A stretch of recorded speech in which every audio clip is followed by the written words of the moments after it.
Salut à tous, c'est Lunaris. Aujourd'hui, le test du Lankelesi MX 600 Pro.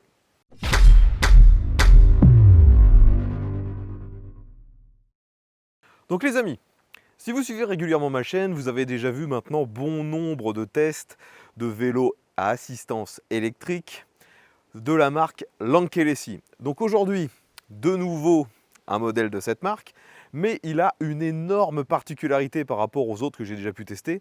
Là, il s'agit d'un VTT équipé d'un capteur de couple. Et donc vous allez voir que sur le comportement du vélo, ça change vraiment par rapport aux autres que j'ai déjà pu tester de cette marque.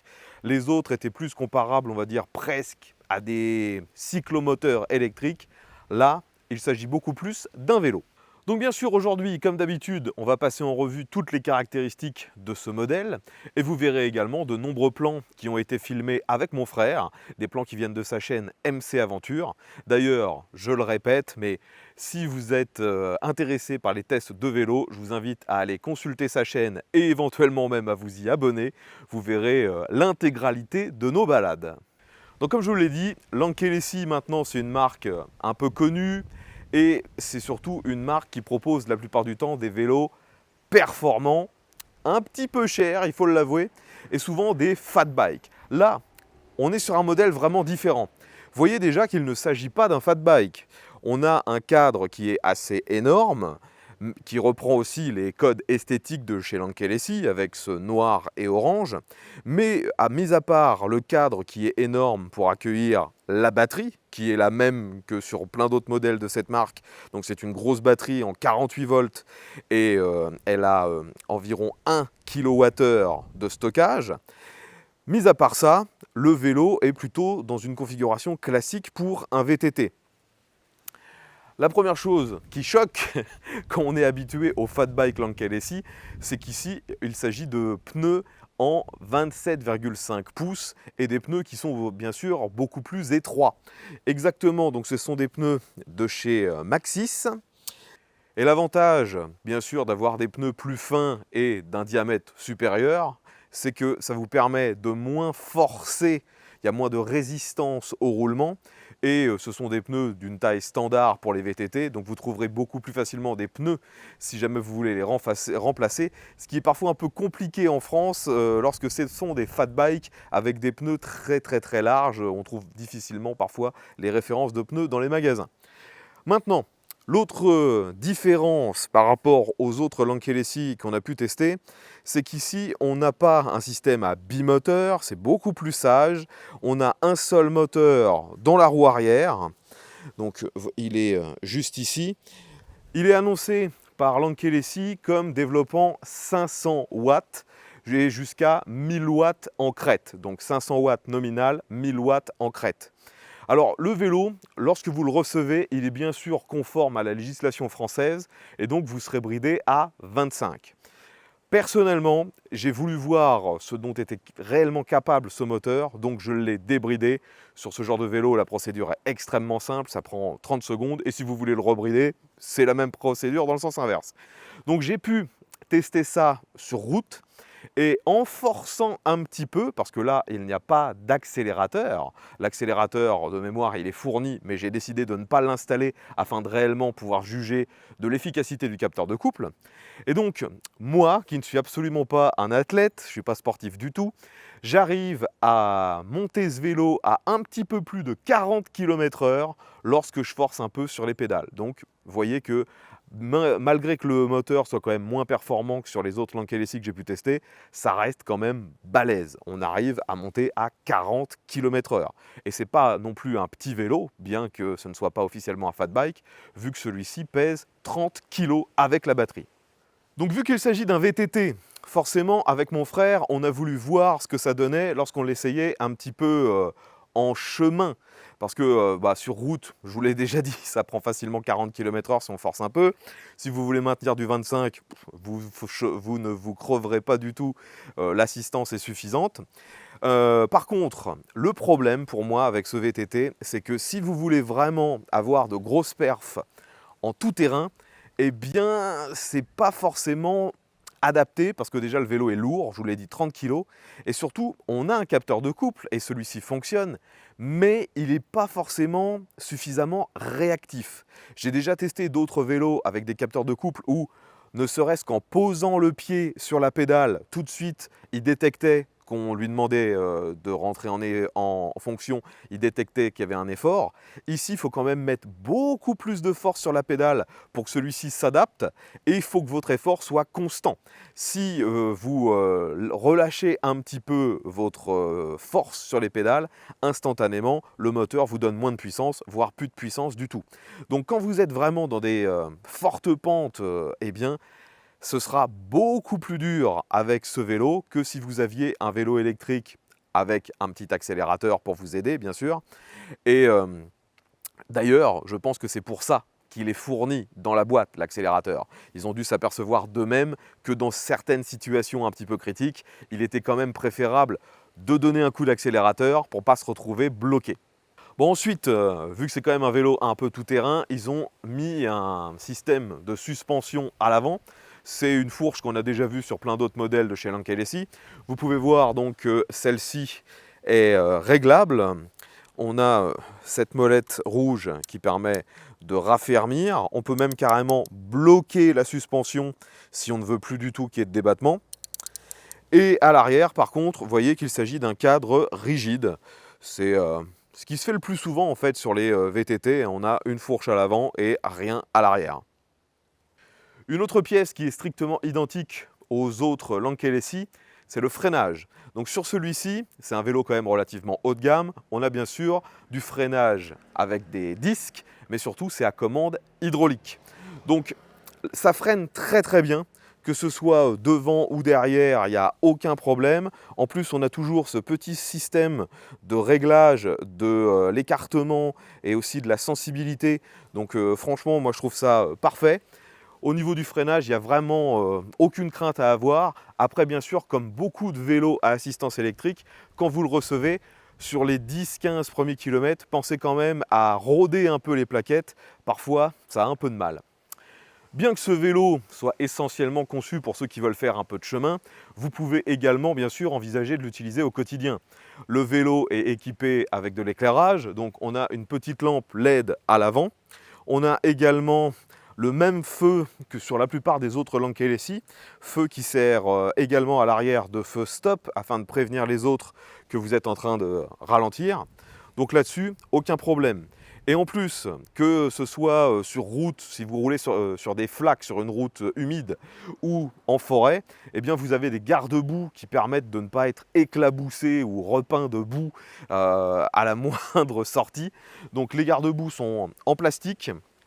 Vous voyez qu'ils sont assez enveloppants. Concernant la selle, c'est de nouveau une selle assez classique. Personnellement, je trouve que par rapport au prix du vélo, ils auraient pu essayer de mettre quelque chose d'un peu plus confortable.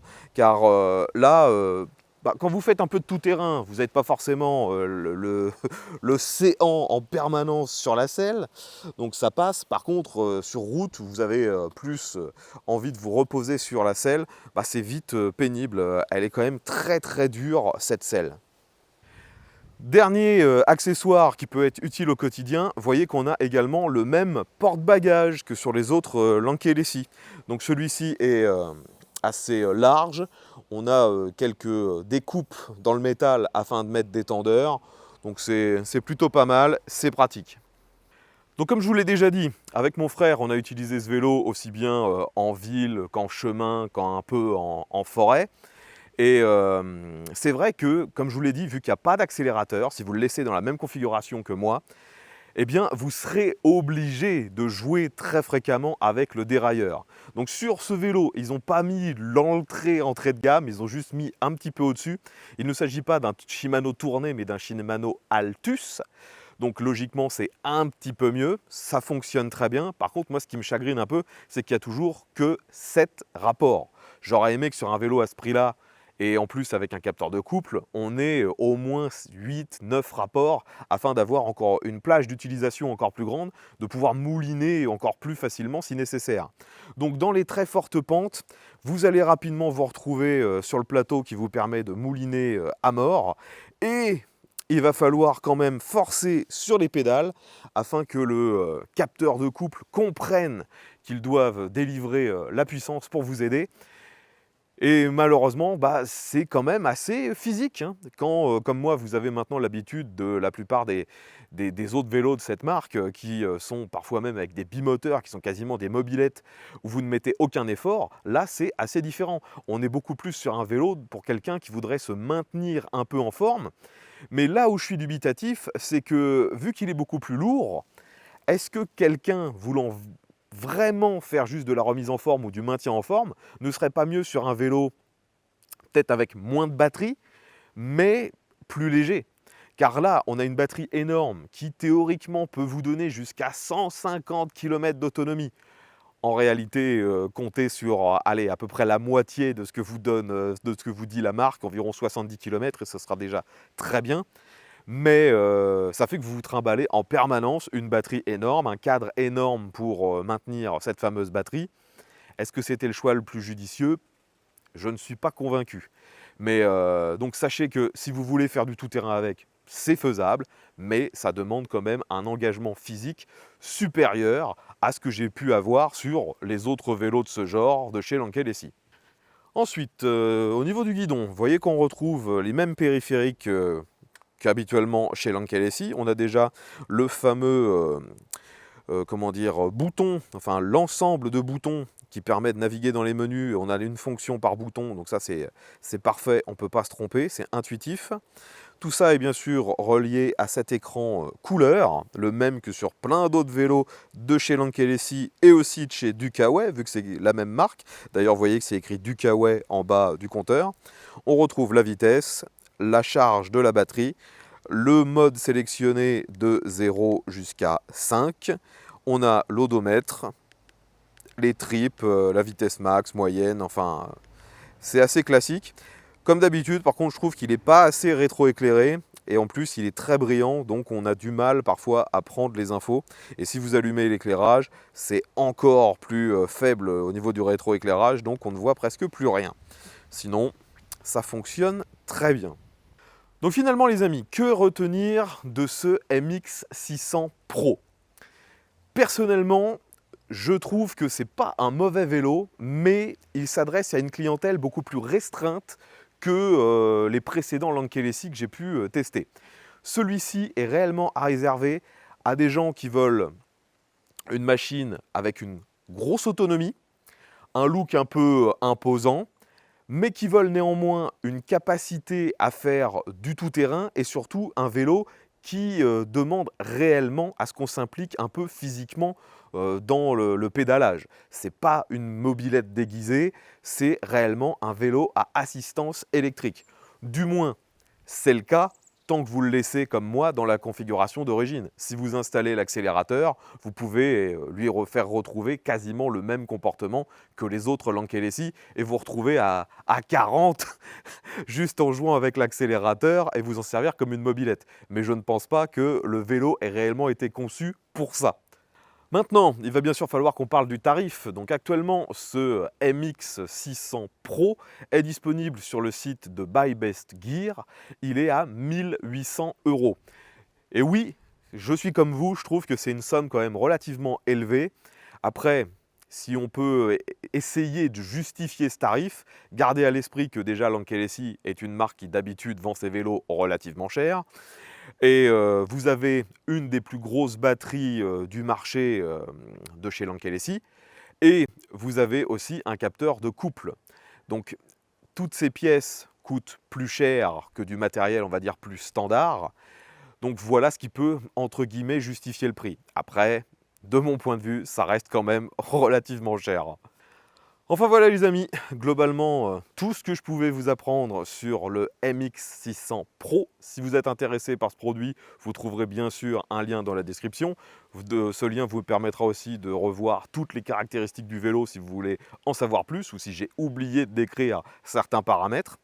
Comme d'habitude, j'espère que ce test vous aura été utile, qu'il vous aura apporté toutes les infos nécessaires. Si c'est le cas, n'oubliez pas de mettre un petit pouce vers le haut. Je vous invite également à aller faire un tour sur la chaîne de mon frère. Je le rappelle, c'est sur cette chaîne que vous verrez toutes les balades qu'on fait avec lui lors des tests de ses vélos. Je vous remercie encore d'avoir partagé ces quelques instants avec moi. Je vous dis à bientôt et à tous.